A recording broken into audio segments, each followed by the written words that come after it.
Well, hello and welcome to Story Time. And this week we're going to talk about imagination. And you can use your imagination to go anywhere you want, right from your own house or your bedroom.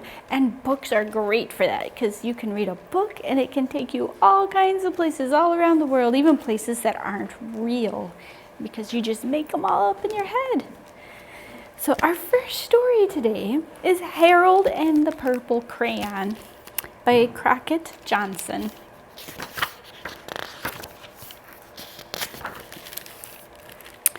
One evening, after thinking it over for some time, Harold decided to go for a walk in the moonlight. There wasn't any moon, and Harold needed a moon for a walk in the moonlight, and he needed something to walk on. He made a long, straight path so he wouldn't get lost, and he set off on his walk, taking his big purple crayon with him. But he didn't seem to be getting anywhere on the long, straight path, so he left the path for a shortcut across a field, and the moon went with him. The shortcut led right to where Harold thought a forest ought to be. He didn't want to get lost in the woods, so he made a very small forest with just one tree in it. It turned out to be an apple tree. The apples would be very tasty, Harold thought, when they got red.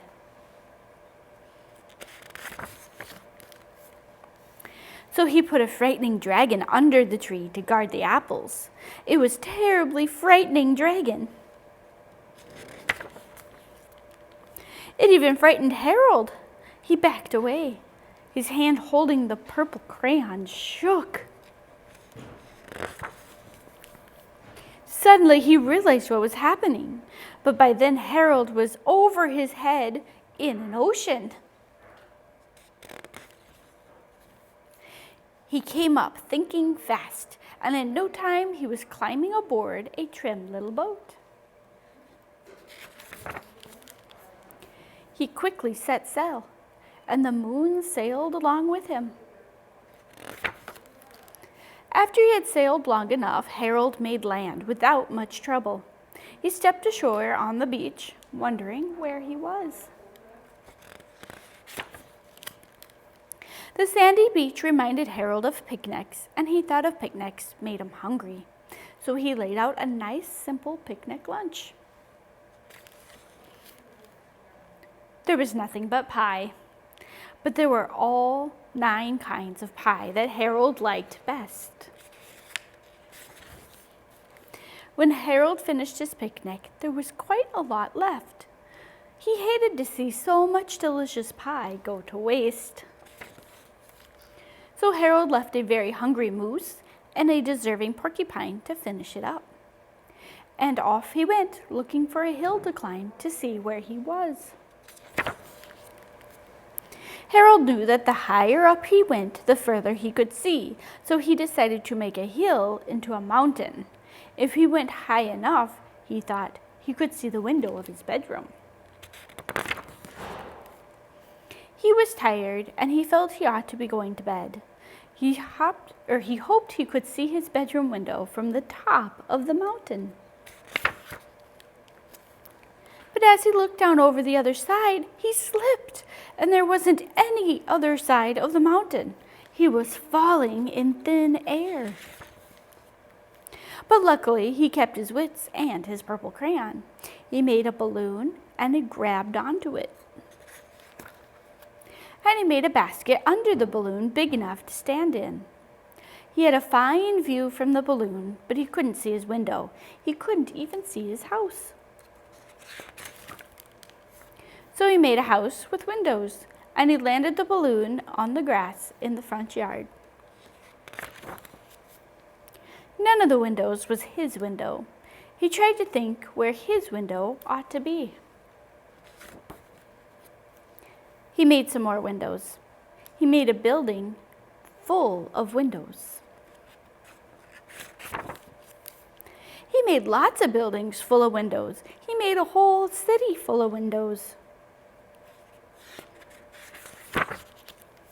but none of the windows was his window.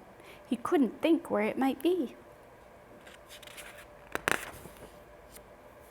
He decided to ask a policeman.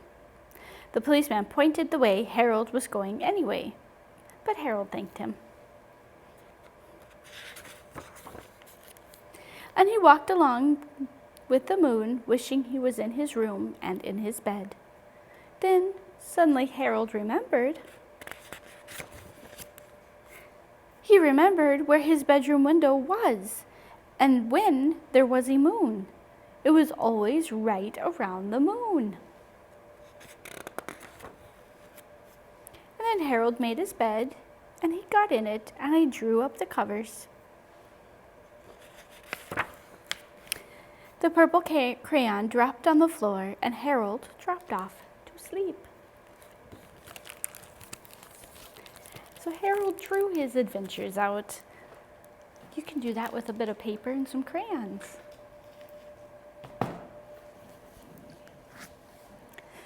Our next story is called It Looked Like Spilt Milk. Have you ever looked at the clouds or maybe a spill on the table and you thought that it looked like something different? That's what this one's all about. Sometimes it looked like spilt milk, but it wasn't spilt milk.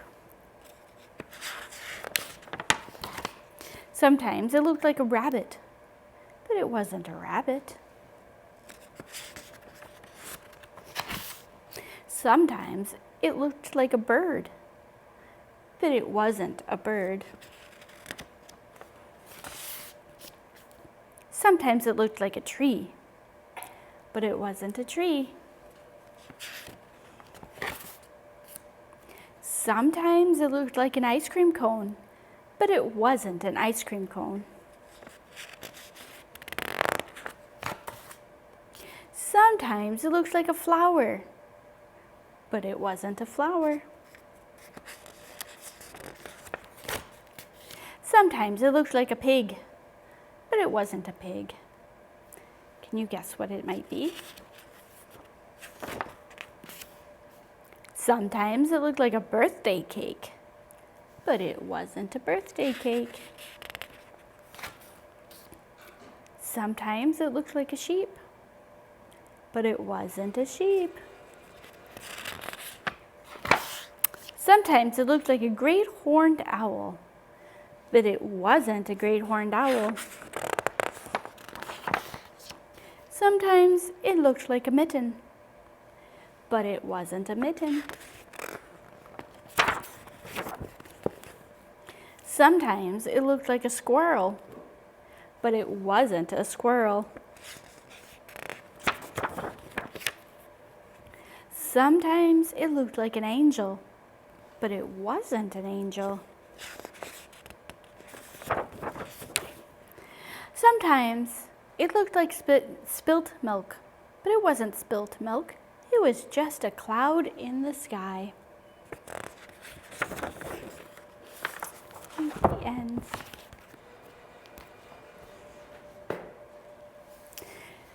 Let's see. Our next story is called I Wonder. Words by K.A. Holt and pictures by Kinyard Pack. And this book is full of questions. So see if you can answer the questions as we read it.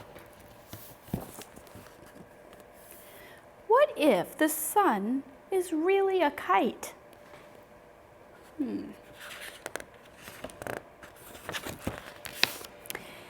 Is cereal afraid of the spoon? I wonder if sandwiches get mad when you bite them.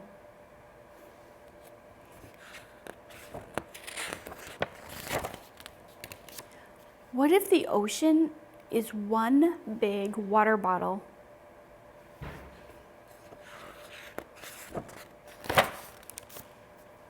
Do tires get tired?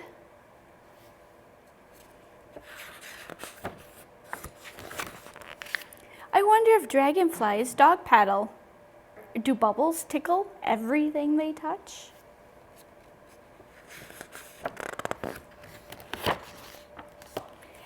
Is a fly a baby in the morning and an old man at night? Does a grasshopper take hopping lessons? I wonder if cars and trucks speak the same language.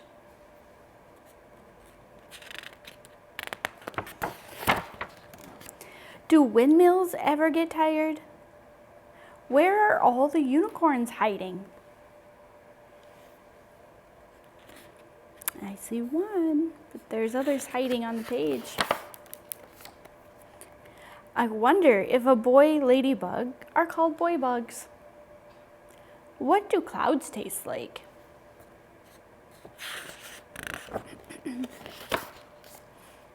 Do my toys miss me when I'm gone? How does a clock know what time it is?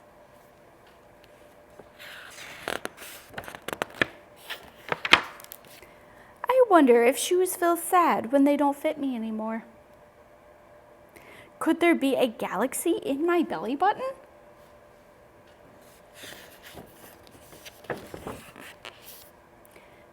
I wonder if books read us too. What do stars do during the day?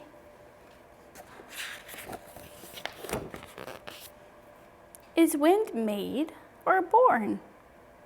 Do trees have dreams? I wonder if teddy bears ever cry. Why don't shadows smile when you smile?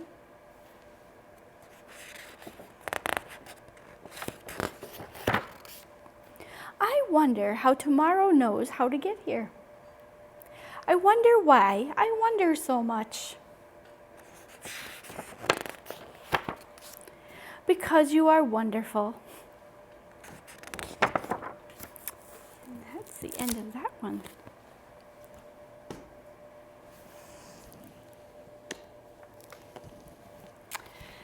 And before I read the next one, I just want to remind you that your library has take and make kits, which are little craft kits put together, and you can contact your library for more information or check out the website to get more information about which kit is available and how to get one. But each month there are take and make kits for children to pick up and bring home and work on projects. And the next book that we're going to read is This Is Sadie by Sarah O'Leary. Pictures by Julie Mordstedt.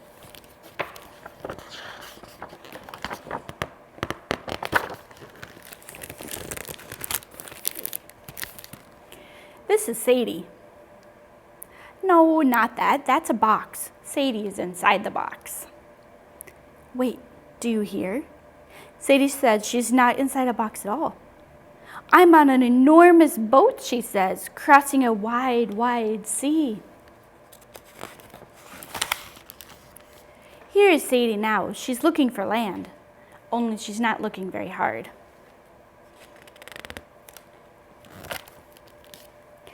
Sadie sails all the way around her room and back again, and it still isn't even time for breakfast. Sadie has learned to be quiet in the mornings because old people need a lot of sleep.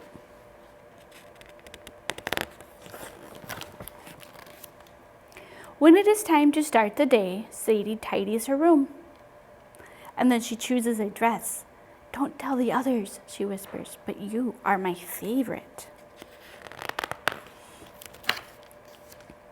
Sadie's perfect day is spent with friends. Some of them live on her street, and some live in the pages of books. Sadie has been a girl who lived under the sea. She has been a boy raised by wolves. Sadie has had adventures in Wonderland.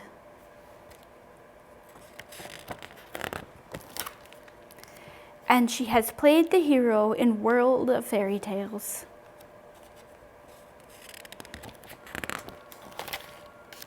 This is Sadie. You probably think it's a tree, don't you? It is, but way, way up at the top is Sadie, chit-chatting with the birds.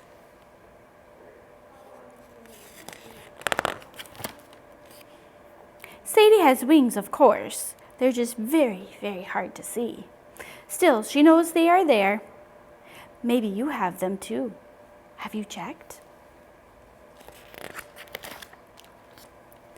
Sadie's wings can take her anywhere she wants to go, and they always bring her home again.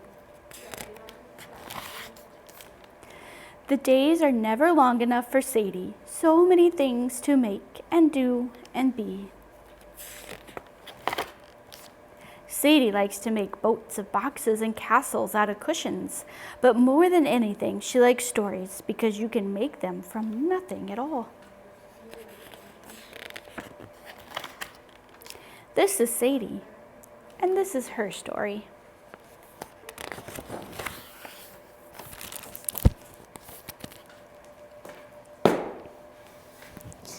And Sadie liked to play in a box and make things out of the box. And this little bunny also likes his box. This is Not a Box by Antoinette Potus.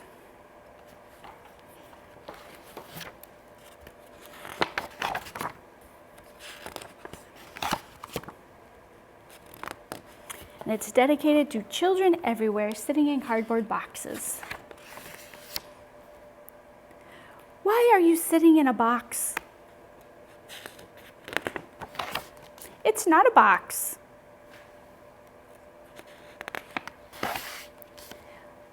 What are you doing on top of that box? It's not a box. Rabbit Peak. What do you think it is? Why are you squirting a box? I said it's not a box. What's he pretending to be? A firefighter. Now you're wearing a box? It is not a box.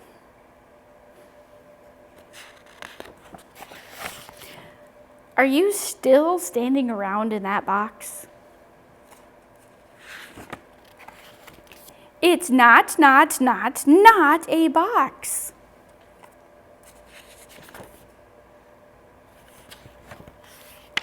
Well, what is it then?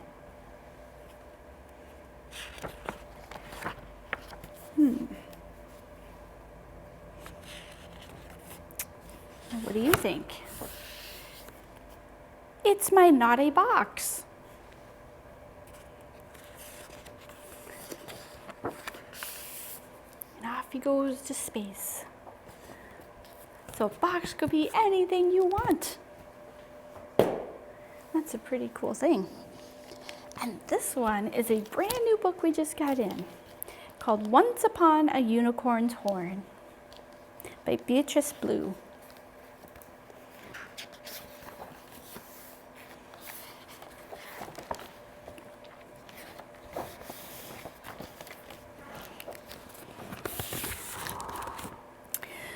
Once upon a magic forest, there was a little girl named June. June knew the woods were full of treasures waiting to be discovered. She loved to climb the tallest trees to find castles and peer through the bushes to find magic wands. Then one day, June found the greatest treasure of all. Tiny magic horses learning to fly. June couldn't believe it.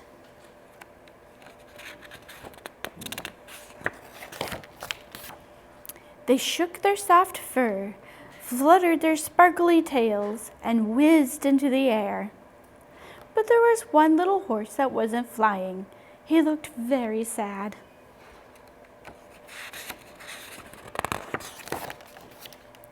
Are you okay, little horsey? June asked. Can't you fly? He shook his head. I can help you, said June. We just have to make your fur shake and your tail flutter. So they tried rolling and jumping and running really fast, but nothing happened.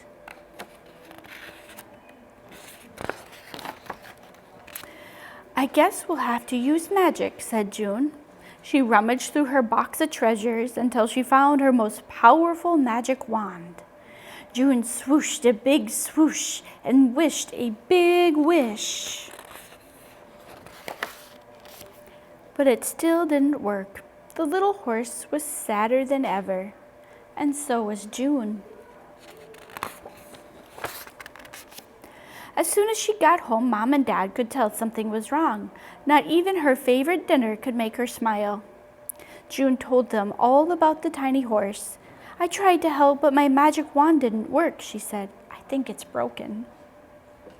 Don't worry, Mom and Dad said. We can fix it together.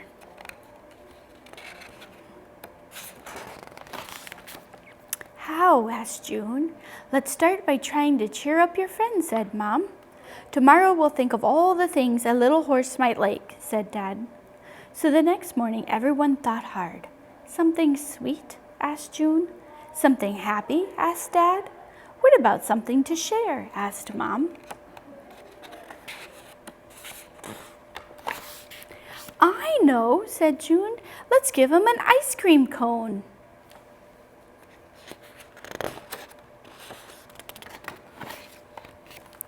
Just before she left, Mom and Dad whispered some magic words to make sure the ice cream tasted super sweet. June couldn't wait to cheer up her friend. She ran as fast as she could, but it was a little too fast. She tripped, then the ice cream slipped out of her hand, and smush! It was a disaster.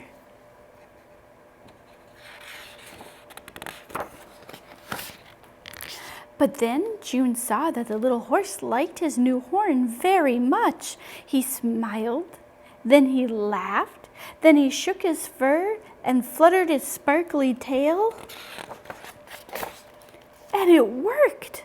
It was the happiest day ever, and ever since, magic horses have been called unicorns, for they all wear horns to remember the day when the little girl was a good friend.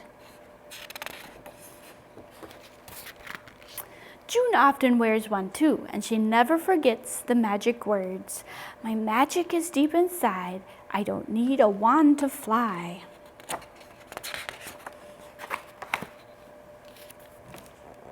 And that is the end of that one. Now the horses are having a flying party at the end. Well, thanks for joining us for story time, and check your library's website or give us a call for information on programs. We have all kinds of digital programs, and then the make and take kits for kids. Thanks a lot. See you next week.